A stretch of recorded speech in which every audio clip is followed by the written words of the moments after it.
बाज़ लोग हज़रत मौलाना फ़ज़ल रहमान साहब को गालियाँ देते हैं और उनके बारे में तरह तरह के अलकामात बताते हैं कि मौलाना फ़ज़ल रहमान मरियम नवाज़ के साथ बैठते हैं, हालांकि वो आलिम दीन है।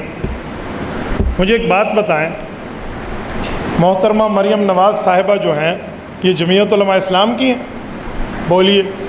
मौलाना फ़ज़ल रहमान की हैं? मौलाना फ़ज़ल रहमान के कारकुन हैं, मौलाना की जमात की ओहदेदार है। तो जब ना वो हमारी जमात की है, ना वो हमारी कारकुन है, ना हमारी ओहदेदार है, हम क्या करें? तो वो अपनी जमात को तय कर रही होती है नुमाइंदगी। मौलाना इकट्ठे एहतजाज में बैठ भी गए तो मौलाना अपनी जमात को नुमाइंदगी कर रहे हैं। अगर आप कहते हैं किसी औरत जलसे में आकर बैठ गई है अपनी जमात की नुमाइंदगी पे गलत है, तो उस जमात को कहो कि अपनी नुमाइंदगी बदल दें। इसका ताल्लुक मौलाना फ़ज़ल रहमान से तो नहीं है। मुझे एक बात बताएं, रास्ते में जा रही हो गाड़ी और गाड़ी ख़राब हो जाए तो सारे मिल के धक्का लगाएंगे या नहीं लगाएंगे? और बंदे हों 3 और औरतें हों 10 और ड्राइवर कहे 15-13 आदमी धक्का लगाएं, तो हम क्या कहेंगे? औरतें ना लगाएं? तो हम कहेंगे बाबा धक्का लाओ। अब कोई कहेगा औरत के साथ मिलकर धक्का लगा रहे हैं, उन्हें कहे बाबा हम इस मसले में सवारी हैं और इस गाड़ी को इस घाटी से निकालना है तो धक्का लगाना है, तो औरतें लगा रही हैं या मर्द लगा रहा है? किसी ने मेकअप किया हुआ है, किसी ने पर्दा किया है, कोई बेपर्दा या कोई कपड़े वाला है, जो भी है उस गाड़ी को धक्का लगाएंगे ताकि मुश्किल से निकल जाए। मुल्क पाकिस्तान की मईशत की गाड़ी को इमरान खान ने डुबो दिया है। अब इस मईशत की गाड़ी को धक्का लगाना है, कोई मुस्लिम लीग वाला का लगाएगा, कोई PTI वाला लगाएगा, कोई पीपल पार्टी वाला लगाएगा, कोई जमीयत वाला। अब आप मुझे कहते हैं इसको पर्दा करा और इसको ये करा। कोई सादे बंदे। आप नादरा जाते हैं शनाख्ती कार्ड बनवाने, वहाँ औरतें बैठी होती हैं जो आपकी तस्वीरें बनाती हैं। आप कहते हैं मैं शनाख्ती कार्ड नहीं बनवाता, औरत बैठी है। आप जहाज़ में जाते हैं हज के लिए, औरतें आपको वहाँ पर जूस पेश कर रही होती हैं, फिर आप कहें मैं इस जहाज़ में नहीं बैठता, औरतें बैठी होती हैं, वहाँ तो आपको नज़र नहीं आता। आपको सिर्फ मौलाना फ़ज़ल रहमान चुभता है।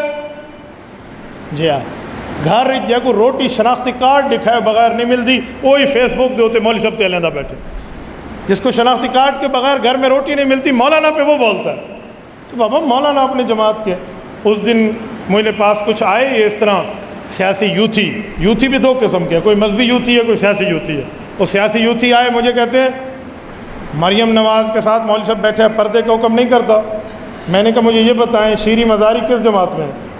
मुझे PTI में। ज़रताज गुल किस जमात में है? मुझे PTI में। मैंने कहा आयशा गुल अली किस जमात में थी? अजी PTI में। इस तरह 3 4 5 औरतों को मैंने नाम लिया। जी हाँ। मैंने कहा कभी इमरान खान को कहा है कि तू पर्दा कर? कहते नहीं। मैंने कहा क्यों, इमरान खान मर्द नहीं है, हिजड़ा है, उस पर पर्दे के अहकाम लागू नहीं होते? पर्दा आपको सिर्फ मौलाना फ़ज़ल रहमान के लिए नजर आता है? अजीब इंसानियत है। कभी उससे मुतालबा किया आपने? सारी दुनिया में कह रही है भाई हया करो। सभी ही मुझसे कहते हैं कि रख नीची निगाह अपनी, कोई उनसे नहीं कहता ना निकलो यूँ आया होकर। उनकी लत्ती चढ़ी का कोई अतबार नहीं है। सारे उलमा को कहते हैं भाई यार मौलवी साहब ये करे तो फिर बताए ना। और मौलाना अपनी जमात को लेकर चल रहे हैं। कोई और औरत आती है किसी और जमात की आकर बैठती है तो क्या?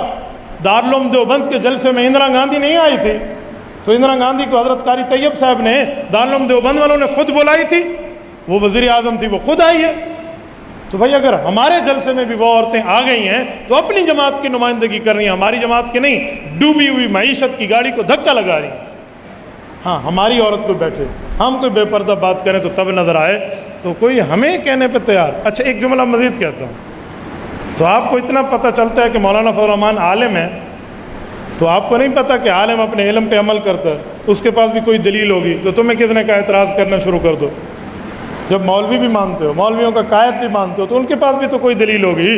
तो उनसे जाकर पूछ लें, आपको बता देंगे। नहीं, उनके खिलाफ बक बक करते हैं, उनके खिलाफ बोलते रहते हैं, लेकिन उनसे पूछने की ज़हमत नहीं करते। तो उनसे जाकर कोई पूछ ले, मामला साफ़ हो जाएगा।